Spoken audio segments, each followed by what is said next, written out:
श्रीगुरुभ्यो नमः।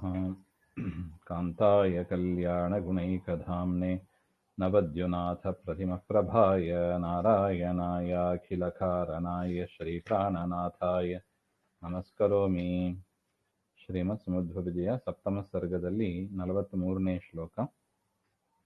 ವಿಭಭಾ ವಿಭವೋದ್ಭವಾದಿಕಂ ಭುವನಾನಾಂ ಭುವನ ಪ್ರಭೋರ್ಭ್ರುವೋಃ ಅನಯೋರಪಿ ದಭ್ರ ವಿಭ್ರಮಾತ್ ಭವಾಂಭೋಜ ಭವಾತ್ಮನಾಂ ಭವೇತ್. ವಿಭವ ಅಭಿಭವೋದ್ಭವಾದಿಕಂ ಭುವನಾನಾಂ ಭುವನಪ್ರಭೋಃ ಭ್ರುವೋಃ ಅನಯೋಃ ಅಪಿ ದಭ್ರವಿಭ್ರಮಾತ್ ಸಭವಾಂಭೋಜ ಭವಾತ್ಮನಾಂ ಭವೇತ್. ಒಂದೊಂದೇ ಅವಯವದ ವಿಚಾರವನ್ನ ಹೇಳ್ತಾ ಬರ್ತಾ ಇದ್ದಾರೆ. ಈಗ ಭ್ರೂ ಹುಬ್ಬು ಹಣೆ ಅಂತ ಹೇಳ್ತಾರಲ್ಲ, ಅದರ ವಿಚಾರವನ್ನ ಹೇಳ್ತಾ ಇದ್ದಾರೆ. ಅಂದ್ರೆ ಹಣೆಯಲ್ಲಿ ಇರತಕ್ಕದ್ದು ಭ್ರೂ ಅಂತ ಎರಡು ಕಣ್ಣಿನ ಮೇಲೆ ಇರುತ್ತದೆ ನೋಡಿ, ಆ ಭಾಗ. ಜಗತ್ಪ್ರಭೋಃ ಶ್ರೀ ವ್ಯಾಸಸ್ಯ ಅನಯೋಃ ಭ್ರುವೋಃ, ಅವರ ಭ್ರೂ ದಭ್ರ ವಿಭ್ರಮಾತ್ ಸು ಅಲ್ಪ ವಿಲಾಸಾತ್, ಆ ಭ್ರೂ ಸ್ವಲ್ಪ ಅಲಗಾಡಿದ್ರೂ ಸಾಕಂತೆ ಏನಾಗ್ತದೆ. ಅಪಿ ಭವೋಃ ಅಂಭೋಜ ಭವಃ, ಅಂದ್ರೆ ಭವಃ ಅಂದ್ರೆ ರುದ್ರದೇವರು, ಅಂಬೋಜ ಭವ ಹಾಗೆಂದ್ರೆ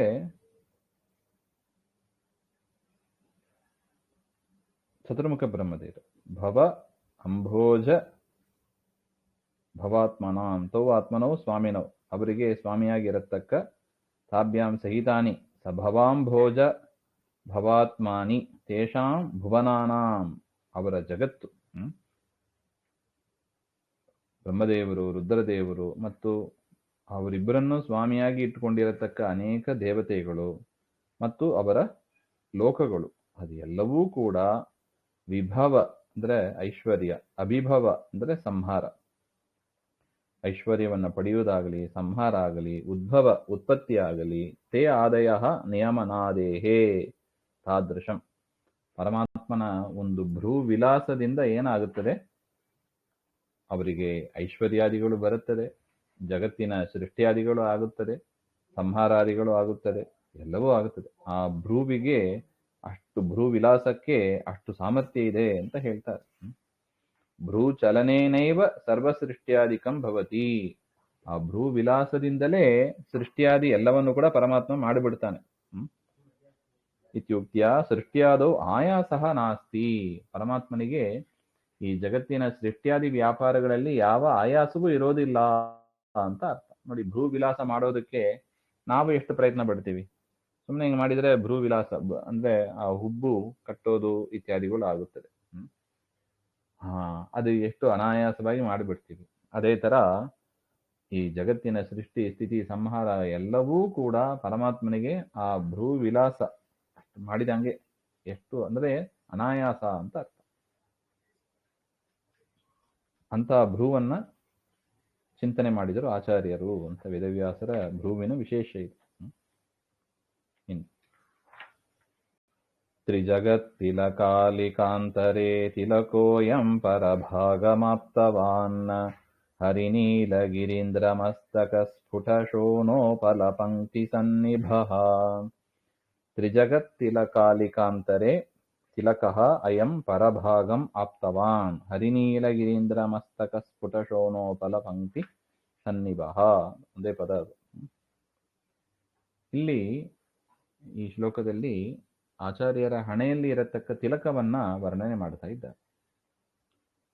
ತ್ರಿಜಗತಾಂ ತಿಲಕಃ ಇವ, ಮೂರು ಜಗತ್ತಿಗೆ ತಿಲಕಪ್ರಾಯ ಅಂದ್ರೆ ಅಲಂಕಾರಭೂತನಾದವ ಪರಮಾತ್ಮ ವೇದವ್ಯಾಸರು. ಈ ವೇದವ್ಯಾಸ ತಸ್ಯ ಅಲಿಕಾಂತರೆ ಅಂದ್ರೆ ಲಲಾಟ ಮಧ್ಯದಲ್ಲಿ, ಆ ಹಣೆಯ ಮಧ್ಯಭಾಗದಲ್ಲಿ ಅಂತ ಅರ್ಥ.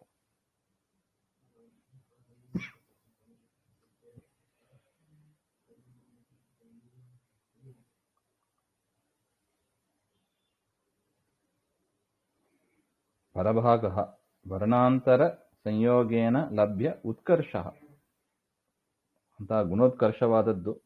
ಆಪ್ತವಾನ್ ನೀಲ ಭಗವಲ್ ಲಲಾಟೆ ಅಂತ ಅರ್ಥ. ಅಂದರೆ ಆ ವೇದವ್ಯಾಸರ ಮೈ ಬಣ್ಣ ಸ್ವಲ್ಪ ಕಪ್ಪು ಬಣ್ಣ, ಅದರ ಮಧ್ಯದಲ್ಲಿ ರಕ್ತದ್ರವ್ಯೇನ ಅಂದರೆ ಕೆಂಪು ಬಣ್ಣದ ತಿಲಕ ಅಂತ ಅರ್ಥ. ಕೆಂಪು ಬಣ್ಣದ ತಿಲಕವನ್ನ ಪರಮಾತ್ಮ ಹಚ್ಚಿಕೊಂಡಿದ್ದಾನೆ. ಅಯಂ ತಿಲಕ ಹರಿನೀಲ, ಅದಕ್ಕೊಂದು ಉಪಮಾನ ಕೊಡ್ತಾರೆ ನೋಡಿ. ಹರಿನೀಲ ಅಂದ್ರೆ ಇಂದ್ರನೀಲ. ಯಹ ಗಿರೀಂದ್ರ ಗಿರಿಶ್ರೇಷ್ಠಸ್ಯ ಮಸ್ತಕೆ. ಇಂದ್ರನೀಲ ಪರ್ವತ ಇದೆ, ಅದರ ಶಿಖರದಲ್ಲಿ ಸ್ಫುಟ ಶೋಭಮಾನ ಯೋ ಶೋಣೋಫಲಾಹ ಅಂದ್ರೆ ಪದ್ಮರಾಗಮಣಿ ಅಂತ ಅರ್ಥ. ಆ ಇಂದ್ರನೀಲ ಪರ್ವತದಲ್ಲಿ ಒಂದು ಪದ್ಮರಾಗಮಣಿ ಕೆಂಪಾಗಿರುತ್ತದೆ. ಇಂದ್ರನೀಲ ಅದು ನೀಲಿ ಬಣ್ಣ. ಆ ಶಿಖರದಲ್ಲಿ ಪದ್ಮರಾಗಮಣಿ ಇಟ್ಟರೆ ಹೇಗೆ ಉಳಿಯುತ್ತಾ ಇರುತ್ತದೋ ಅದೇ ತರ ವೇದವ್ಯಾಸರ ಮೈ ಬಣ್ಣ ಅದು ನೀಲಿ ಬಣ್ಣ, ಅಂದ್ರೆ ಸ್ವಲ್ಪ ಮೋಡದಂತ ಕಪ್ಪು ಬಣ್ಣ ಅಂತ ಅರ್ಥ. ಅದರಲ್ಲಿ ತಿಲಕವನ್ನ ಇಟ್ಟದ್ದು ಆಗಿದೆ ಅಂತ ಹೇಳ್ತಾರೆ. ಶಿಖರೇ ಸ್ಫುಟ ಶೋಭಮಾನ, ಅದಕ್ಕೆ ಸದೃಶವಾಗಿ ಇದೆ ಅಂತ ಒಟ್ಟು. ತಥಾ ವಿರಾಜತೆ ಇತಿ ಭಾವ, ಆ ರೀತಿಯಾಗಿ ವೇದವ್ಯಾಸರು ಶೋಭಿಸ್ತಾ ಇದ್ದಾರೆ ಅಂತ ಒಟ್ಟು. ಇನ್ನು ಹೇಳ್ತಾರೆ, ಯಥಾ ಇಂದ್ರನೀಲ ಪರ್ವತಃ ಊರ್ಧ್ವಭಾಗೆ ಲೋಹಿತ ಪದ್ಮರಾಗಮಣಿ ಪಂಕ್ತಿ ವರ್ಣಾಂತರ ಸಂಯೋಗೇನ ಉತ್ಕರ್ಷಂ. ಅಂದ್ರೆ ಆ ಮ್ಯಾಚಿಂಗ್, ಕಲರ್ ಮ್ಯಾಚಿಂಗ್ ಅಂತ ಹೇಳ್ತಾರೆ ನೋಡಿ. ಸ್ವಲ್ಪ ಬ್ಲ್ಯಾಕು ಅದರ ಮೇಲೆ ರೆಡ್, ಆ ಕಾಂಬಿನೇಷನ್ ಅಂತ ಹೇಳ್ತಾರೆ. ಅದಕ್ಕೆ ಆ ಉದಾಹರಣೆ ಕೊಟ್ಟದ್ದು. ಕೃತಃ ಊರ್ಧ್ವಪುಂಡ್ರಃ ಅಂತ ಕರೀತಾರೆ. ಇದೇ ಊರ್ಧ್ವಪುಂಡ್ರ. ನೀಲಕಾಂತಿ ಸಂಯೋಗೇನ ಉತ್ಕೃಷ್ಟ ಶೋಭಾಂ ಪ್ರಾಪ ತೇನ ವೇದವ್ಯಾಸ ಸಂಬಂಧೇನೇವ ತಿಲಕಸ್ಯ ಅಲಂಕರಣ. ಇನ್ನೊಂದು ವಿಚಾರ ಹೇಳ್ತಾ ಇದ್ದಾರೆ. ಆ ತಿಲಕಕ್ಕೆ ಶೋಭೆ ಬಂತಂತೆ. ಯಾಕೆ? ವೇದವ್ಯಾಸರ ಹಣೆಯಲ್ಲಿ ಅದನ್ನು ಹಚ್ಚಿಕೊಂಡಿದ್ದರಿಂದ ಆ ತಿಲಕಕ್ಕೆ ಶೋಭೆ ಬಂತೆ ಹೊರತು ತಿಲಕದಿಂದ ವೇದವ್ಯಾಸರು ಶೋಭಿಸ್ತಾ ಇದ್ರು ಅಂತ ತಿಳಿಬಾರ್ದು. ನ ತಿಲಕ ಸಂಬಂಧೇನ ವೇದವ್ಯಾಸ. ಯಾಕೆ? ವೇದವ್ಯಾಸರ ಪ್ರಭೆ ಶೋಭೆ ಅದು ನೈಸರ್ಗಿಕವಾದದ್ದು, ಅದು ನ್ಯಾಚುರಲ್. ಅದು ಅದರಿಂದ ತಿಲಕ ನಿಮಿತ್ತದಿಂದ ವೇದವ್ಯಾಸರ ಮುಖ ಹೊಳಿತಾ ಇತ್ತು ಅಂತ ನಾವು ಚಿಂತನೆ ಮಾಡಬಾರ್ದು. ತಸ್ಯೈವ ಸ್ವರಸ ಸುಂದರತ್ವೇನ ಅಲಂಕಾರ ಅಪೇಕ್ಷಾಭಾವ ಇದು ಉತ್ತಮ ಭವತಿ. ದೇವರಿಗೆ ತಾನು ಶೋಭಿಸೋದಕ್ಕೆ ಯಾವ ಅಲಂಕಾರದ ಬಾಹ್ಯ ಪದಾರ್ಥದ ಅಪೇಕ್ಷೆಯೂ ಇಲ್ಲ. ಸ್ವರೂಪತಃ ಸುಂದರ ಅವನು. ಅವನಿಗೆ ಏನ್ ಮಾಡಿಕೊಂಡ್ರು ಚಂದವೇ ಕಾಣಿಸ್ತದೆ.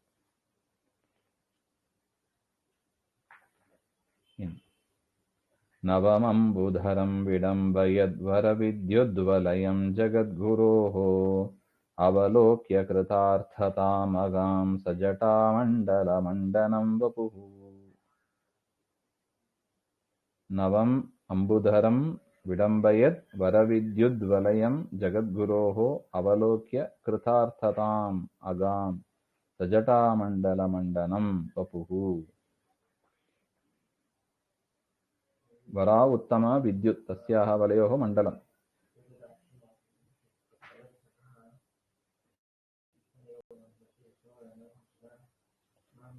ಅಂದ್ರೆ ಒಂದು ಬೆಳಕಿನ ಮಂಡಲ, ಒಂದು ರೌಂಡ್ ಪ್ರದೇಶ ಅಂತ ಹೇಳ್ತಾರೆ. ಸೂರ್ಯಮಂಡಲದಂತೆ ಒಂದು ವಿದ್ಯುತ್ ಮಂಡಲ, ಬೆಳಕಾದ ಒಂದು ಮಂಡಲ. ಅಲ್ಲಿ ನವಂ ನೂತನಂ ನೀಲಂ ನೀಲಿ ಬಣ್ಣದ ಹೊಸದಾದ, ಅಂಬುದರಂ ಮೇಘ, ವಿಡಂಬವತ್ ಅನುಕುರ್ವತ್ ಇದ್ದಂಗೆ. ಅಂದ್ರೆ ಈ ಶ್ಲೋಕದಲ್ಲಿ ಏನ್ ಹೇಳ್ತಾರೆ? ವೇದವ್ಯಾಸರ ಜಟೆ, ಹಣೆಯ ಮೇಲೆ ಇರತಕ್ಕದ್ದು ಯಾವುದು? ಜಟೆ. ಋಷಿಗಳ ರೂಪದಲ್ಲಿ ಇದ್ದವರು, ಅದರಿಂದ ಆ ಜಟೆಯನ್ನ ಧರಿಸಿದವರಾಗಿ ಇದ್ದಾರೆ. ಆ ಜಟೆ ಹೆಂಗಿತ್ತು ಅಂದ್ರೆ ಮೋಡದಂತ ಕಪ್ಪು ಬಣ್ಣ ಉಳ್ಳದಾಗಿ ಶೋಭಿಸ್ತಾ ಇತ್ತು ಅಂತ. ಯದ್ ವಿಡಂಬಯತ್ ಜಟಾನಾಂ ಯನ್ ಮಂಡಲಂ ತದೇವ ಮಂಡನಂ ಅಲಂಕಾರ, ಅದೇ ಅಲಂಕಾರ ಪ್ರಾಯವಾಗಿತ್ತು. ತೇನ ಸಹಿತಂ ಅದರಿಂದ ಕೂಡಿದವರಾಗಿ, ಅಂತಹ ಜಟೆಯಿಂದ, ಮೇಘ ಸದೃಶವಾದ ಸುಂದರವಾದ ಜಟೆಯಿಂದ ಕೂಡಿದವರಾಗಿ, ಗುರೋಹೋ ವೇದವ್ಯಾಸಸ್ಯ ವಪುಃ ಆ ವೇದವ್ಯಾಸರ ಶರೀರ ಅವಲೋಕ್ಯ ಅದನ್ನು ನೋಡಿ, ಕೃತಾರ್ಥತಾಮಗಾಂ ನಾನು ಕೃತಕೃತ್ಯನಾದೆ ಅಂತ ಭಾವಿಸ್ತಾರಂತೆ ಆಚಾರ್ಯ. ಅಂತಹ ಸುಂದರವಾದ ಶರೀರ, ಅದನ್ನು ನೋಡಿ ನಾನು ಧನ್ಯನಾದೆ ಅಂತ ಭಾವಿಸ್ತಾರಂತೆ ಆಚಾರ್ಯ. ನವಮಂಬುಧರಂ ವಿಡಂಬಯದ್ ವರವಿದ್ಯುದ್ವಲಯಂ ಜಗದ್ಗುರೋಃ ಅವಲೋಕ್ಯ ಕೃತಾರ್ಥತಾಮಗಾಂ ಸಜಟಾಮಂಡಲ ಮಂಡನಂ ವಪುಃ. ಶ್ರೀಮಧ್ವಾಂತರ್ಗತ ಶ್ರೀಕೃಷ್ಣಾರ್ಪಣ ಶ್ರೀಹರೇ ನಮಃ.